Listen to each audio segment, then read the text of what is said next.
कथा के अनुसार प्रियव्रत नाम के एक राजा थे। उनकी पत्नी का नाम मालिनी था। दोनों की कोई संतान नहीं थी। इस बात से राजा और उसकी पत्नी बहुत दुखी रहते थे। उन्होंने एक दिन संतान प्राप्ति की इच्छा से महर्षि कश्यप द्वारा पुत्रेष्टि यज्ञ करवाया। इस यज्ञ के फलस्वरूप रानी गर्भवती हो गईं। 9 महीने बाद संतान सुख को प्राप्त करने का समय आया तो रानी को मरा हुआ पुत्र प्राप्त हुआ। इस बात का पता चलने पर राजा को बहुत दुख हुआ। संतान शोक में वह आत्महत्या का मन बना लिया। लेकिन जैसे ही राजा ने आत्महत्या करने की कोशिश की, उनके सामने एक सुंदर देवी प्रकट हुई। देवी ने राजा को कहा कि मैं षष्ठी देवी हूँ।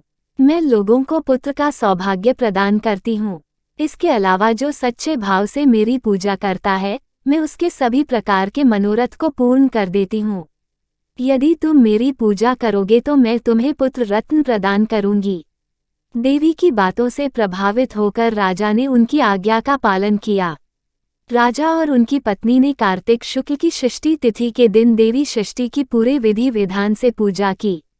इस पूजा के फलस्वरूप उन्हें एक सुंदर पुत्र की प्राप्ति हुई।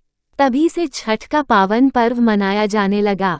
छठ व्रत के संदर्भ में एक अन्य कथा के अनुसार जब पांडव अपना सारा राजपाट जुए में हार गए, तब द्रौपदी ने छठ व्रत रखा। इस व्रत के प्रभाव से उसकी मनोकामनाएं पूरी हुई तथा पांडवों को राजपाट वापस मिल गया।